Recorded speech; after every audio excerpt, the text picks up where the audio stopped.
നമസ്കാരം. ഇന്ന് ഞങ്ങൾ പോയിക്കൊണ്ടിരിക്കുന്നത് തമിഴ്നാട്ടിലേക്കല്ല കേട്ടോ.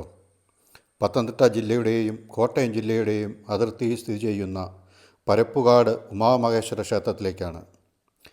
തഞ്ചാവൂർ ശൈലിയിൽ നിർമ്മിക്കപ്പെട്ട ഈ ക്ഷേത്രം 1998 പണി തുടങ്ങി 2013 പ്രതിഷ്ഠ നടത്തിയതാണ്. നൂറ്റാണ്ടുകൾ പഴക്കമുണ്ടായിരുന്ന ചെറിയൊരു ദേവീക്ഷേത്രത്തിൻ്റെ സ്ഥാനത്താണ് ഇന്നീ കാണുന്ന ക്ഷേത്രം സ്ഥിതി ചെയ്യുന്നത്. ചെങ്കോട്ടുകോണം സ്വാമിയുടെ മേൽനോട്ടത്തിലായിരുന്നു ക്ഷേത്ര നിർമ്മാണം. അമേരിക്കയിൽ താമസക്കാരായ KV പ്രഭാകരൻ നായരുടെയും ഡോക്ടർ രാധാ P നായരുടെയും കുടുംബക്ഷേത്രമാണിത്.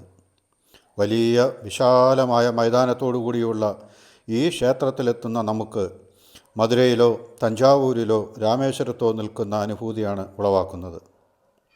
12.25 അടി ഉയരമുള്ള ശ്രീരാമ വിഗ്രഹവും 7.25 അടി ഉയരമുള്ള ഹനുമാൻ സ്വാമി വിഗ്രഹവും ഇവിടുത്തെ പ്രത്യേകത ഒന്ന് തന്നെയാണ്. 10 ശ്രീകോവിലായി 12 മൂർത്തികളെയാണ് ഇവിടെ പ്രതിഷ്ഠിച്ചിരിക്കുന്നത്. പടിഞ്ഞാറോട്ട് ദർശനമായി ശിവപാർവതിമാർ കുടിയിരിക്കുന്നു. കിഴക്കോട്ട് ദർശനമായി മഹാഗണപതിയെയും നമുക്കിവിടെ കാണാം.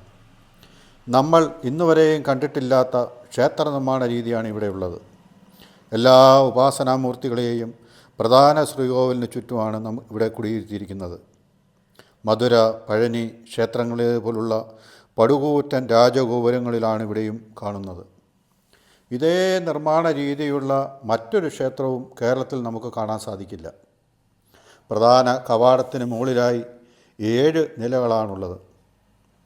ശിലകൾ, കൊത്തുപണികൾ, കോൺക്രീറ്റ് എന്നിവയടക്കം ആധുനികമായി എന്നാൽ പൗരാണികതയുടെ മനോഹാരിത നഷ്ടമാകാതെ അതിസുന്ദരമായ നിർമ്മാണ ശൈലി തന്നെയാണ് ഏറ്റവും വലിയ ഇവിടുത്തെ പ്രത്യേകത. നമുക്ക് ഈ കാണുന്ന ക്ഷേത്ര മതിൽക്കെട്ടിന് ഉള്ളിലേക്ക് പ്രവേശിച്ച് ഉപദൈവങ്ങളുടെ ശ്രീകോവിലിൻ്റെ ചിത്രങ്ങളോ ഒന്നും നമുക്ക് പകർത്താൻ സാധിച്ചിട്ടില്ല.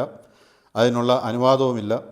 ആ മതിൽക്കെട്ടിൻ്റെ ഉള്ളിലേക്ക് നമുക്ക് പ്രവേശിക്കാൻ ആർക്കും ക്യാമറയുമായി പ്രവേശിക്കാൻ അനുവാദമില്ലാത്തതുകൊണ്ട് നമുക്ക് പുറമേ നിന്നുള്ള ഈ ഒരൊറ്റ ചിത്രീകരണം മാത്രമേ നമുക്ക് നിങ്ങളെ കാണിക്കാൻ സാധിക്കുന്നുള്ളൂ. അപ്പോൾ നിങ്ങൾ ഒരിക്കൽ കൂടി ഈ ക്ഷേത്രത്തിൽ വരിക. ക്ഷേത്രത്തിൻ്റെ കിഴക്കേ ഭാഗം ഞാൻ നിങ്ങളെ ഒന്ന് കാണിക്കാം. എത്ര മനോഹരമായ കാഴ്ചയായി കാണുന്നതെന്ന് നോക്കിക്കേ. അപ്പോൾ ഞങ്ങളുടെ വീഡിയോ ആദ്യമായി കാണുന്നവർ സബ്സ്ക്രൈബ് ചെയ്യുക, സപ്പോർട്ട് ചെയ്യുക. നിങ്ങൾക്കെല്ലാവർക്കും നന്ദി, നമസ്കാരം.